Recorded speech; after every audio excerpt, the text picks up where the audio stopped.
Aloha, folks, and welcome to this edition of Five Questions. It appears right here on News Radio 830 KHVH and on the homepage of HawaiiReporter.com. Folks, today, very special guest indeed. He is Speaker of the House of Representatives. Speaker Calvin Say joins us today. And Speaker, aloha to you, sir. Aloha and Happy New Year, Rick. Thank you so much for taking time for us. I know that it's a busy time leading up to the session, and our Five Questions, Speaker, starts with that. Would you mind giving us your take and the priorities for this upcoming legislative session? Okay. The priorities of the state legislature, primarily the House, will be to not create any major burdens on business. We will try our very best to address the unemployment issue. We'll try to address the issue in retaining the military spending here in the state of Hawaii. And we'll try our best to also address the issue of what is happening globally, primarily on Capitol Hill with the federal cutbacks. Boy, that's a lot just in those three areas alone. Goodness gracious! Since we have the economy, it would have to be a little bit about the Council on Revenues, of course, with their projection being adjusted. How do you see that playing out for this coming session? Well, for the State House, the loss of revenues from the 14.5% growth down to 11.5% growth impacted the state's general fund coffer of about $135 million. All that $135 million, the House Finance Committee and all of the respective subject committees will be reviewing their supplemental budget of where we could cut to address that $135 million in lost revenues. My major concern, Rick, is the anticipation of what may happen in March. Mm-hmm. Right now, with this 11.5% growth forecast, as of November, and I can't recall what it is for December yet, that we were growing at a pace of about 9.8%. Mm-hmm. So we are still below the 11.5% forecast that was submitted to us this week. And for folks in March, that'd be the next time the forecast comes down from the COR. Is that correct? On the Council on Revenue, right. Made up of businessmen, economists, certified public accountants, controllers, etc. Yes. Boy, that just seemed, and I know it's five questions, but just in conversation, it just seemed a very, very optimistic take to go to that nearly 15% growth. Have we ever experienced that in your memory in our state? No, I haven't, and that's why, for me, from a small businessman's perspective, I thought the council was very overly optimistic rather than taking a much more conservative approach in making our job much more tougher in trying to find ways we could cut the cost of state government to stay within our spending ceiling. We're talking with Speaker of the House, Calvin Say, and it's the upcoming legislative session, our focus. Speaker, one of the issues that has emerged since the last session and now this one as well is casino gaming, a very specifically worded and narrow definition of casino gaming codified in a bill that fell short last session but inevitably will come up again. May we get your take on this particular piece of legislation, please? On that particular issue of casino gaming or gaming as a whole, I believe the House of Representatives did address the issue, Mr. Hamada, Rick, last year during the session, and it died on the floor of the House. Mm-hmm. That particular bill dealt with a standalone that we have a casino gaming, and secondly, it died on the floor from the Judiciary Committee, sending it out to the Finance Committee. Mm-hmm. So I'll take a wait-and-see attitude if the Senate is open to some form of gaming and wait to see if they're going to pass any legislation over. And the reason why is that the House of Representatives had two major hearings on gaming, and it came out of the Economic Development Committee and the Judiciary Committee, but then it died on the floor of the House in the session. Is this the only initiative that you anticipate you'll see, or will there be different variations? Probably different variations. There was a group that came by the other day that talked about the Internet gaming. If you recall, December 13th of 2011, the DOJ reversed their decisions that now it is legal to have Internet gaming in America if you have gaming permitted in your particular state. So I understand. So that'll be yet again that'll be a point of interest without a doubt. Because there is no bricks or mortars now. Exactly. Internet on your computer, your laptop, your iPad, your tablet. It's a little scary for me. And what's interesting, there just seemed in the news coverage that there was really a diverse commentary on this. Yes, there was, and we'll see what happens. I believe there will be a bill that will be introduced, and we'll see what the discussion entails as far as do you think the state of Hawaii should get involved in internet gaming? Understanding that you're the chief administrator of the House, but do you have a personal take on favoring casino gaming of any form? At this point, my answer to you is no. And Gotcha. I've said that before on this Think Tech show that I went on with the chair of the Judiciary Committee at this point, but I'll be open to it, Rick. When I say I'll be open, if the majority members of the House want to try to entertain some form of gaming, as a Speaker of the House, I'll probably let it go as far as see how far it goes. We're delighted to talk with Calvin Say. He, of course, Speaker of the House of Representatives. It's 5 questions. My name is Rick Hamada, and you're here on KHVH Radio and Hawaii Reporter. Tax credit, Speaker. Mr. Speaker, we're looking at, for instance, film tax credits that might be up for consideration and other forms of tax credit.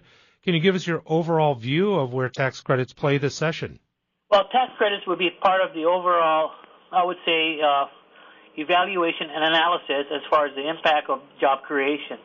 If the tax credits are just for the sake of, not creating more jobs, but to give business an opportunity to sustain itself or to survive, it's something to consider. But overall, if you can show me that the tax credits will create new jobs, we in the State House will look at it very, very seriously. Is there a way to precisely quantify particular jobs created because of the impact of a tax credit? There has been analysis done in the past in regards to the housing tax credit that we had for individual homeowners. There was also the jobs that, not creating new jobs, but maintaining jobs in the construction industry, the hotel renovation tax credits. And, we're looking very seriously at what has happened with Act 221, the high-tech jobs that there were many abuses, and sometimes it did not create any jobs. And finally, the film tax credit, we'll be looking at it seriously in reference to do we want to extend it along with the solar tax credit. Oh, that was the other component. You're right, the solar tax credit. There was some conversation that would be under some serious review this session. Well, there's been talk that there's been some abuses by the developers or the contractors or those who are financing it as far as taking the credits rather than the families who have put their solar water heaters or their photovoltaic panels on their roofs. Understand. With time remaining, we have 2 more questions for Speaker of the House, Calvin Say, and one has to do with the ongoing contract negotiation with the HSTA in light of race to the top difficulties that we've unfortunately experienced through the eyes of the federal government. We have a deal on the table as of this broadcast, Mr. Speaker, but yes.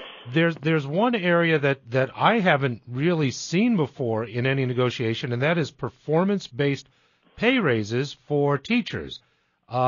Just your overall reaction, and maybe even comment on this specific aspect, one of the aspects of this contract.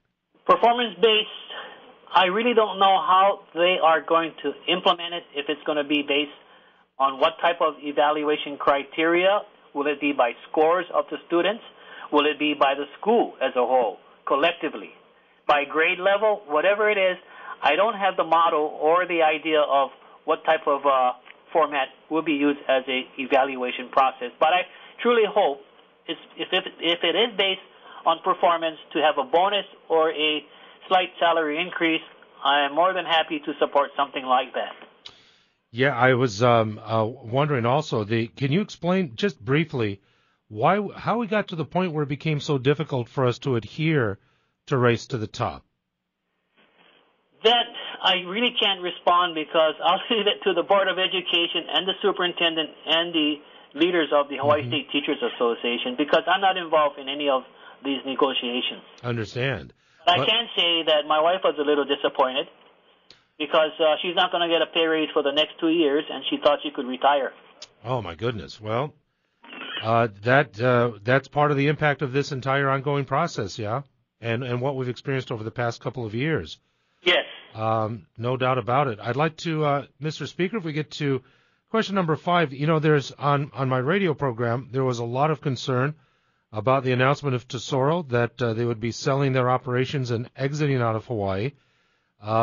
Well, I think we're familiar with some of the details of the story, but what's your overall impression of this? And from a legislature standpoint, the House standpoint, your reaction and what, if anything, should be done about this? I'm very happy you're asking this particular question because the House of Representatives has taken major steps and initiatives in addressing the anticipation if there was a sale of both Tesoro and Chevron the past 2 years. Because we've been hearing it, as rumors in the past 2 years. And in anticipation of what has happened for Tesoro, we have plans of action that I'm very proud to report to the general public that we are moving ahead in our alternative energy initiatives. From solar and wind as one category, to natural gas as another category, to geothermal as another category, and finally the biofuels area. And we are moving very, very quickly and fast in trying to see if we can develop these 4 different alternatives coherently, collectively, and in a very fiscally and prudent manner. We understand that the long-range goal of 2030 to achieve a percentile of our literally weaning off of fossil fuel, but 2030 is a kind of far in the distance.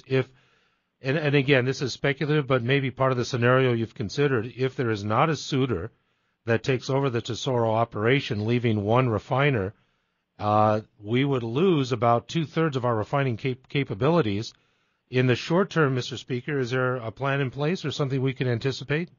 Well, as of today, what I've read and heard from the governor's office and the fact from Tesoro is that please give us at least 6 months in working out the details of what the sale of Tesoro will be like. Maybe you'll find other interested parties here in the state of Hawaii, such as Aloha or Mid-Pacific Petroleum. There will be other parties like maybe 7-Eleven that has their own service station along with their snack shops. But the bigger issue is that at some point in time, the airline industry or the tourist industry, the automobile industry, and the other oil companies who are here, when I say oil companies, gasoline companies, will have to make a determination if we will be importing these particular commodities such as jet fuel, gasoline into the state of Hawaii. We already have a company that is importing from the West Coast gasoline. And that's where the difference will be as far as how much the state will get involved in, which I personally don't want to intervene. Why? We are not in the business of making money, right? And we can't do it when we're trying very hard to just keep state government afloat. Exactly. And I'll defer to the business community to make a decision that will be very, very supportive of the overall growth of the state of Hawaii and the general public at large, with the assistance from the state wherever we may come in, maybe leasing state properties, maybe granting them some exemptions, et cetera, in just sustaining the other refinery that produces jet fuel. Just final point on this, I would imagine that the U.S. military would have a vested interest as well. And has there been any indication that they would be involved in any negotiations or discussions? At this point, Rick, I'll leave it to the congressional delegation in their deliberations with Pacific Command. Understand.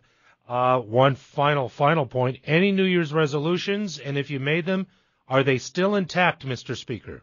My New Year's resolution was to spend more time with my wife and my family, and also gear up for my re-election. There we go.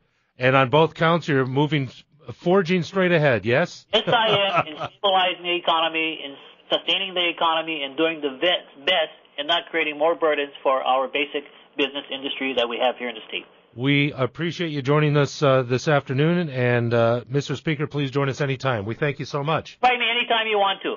That's a deal. Thanks so much. Thank you, and aloha. Aloha to you. Bye now. Bye.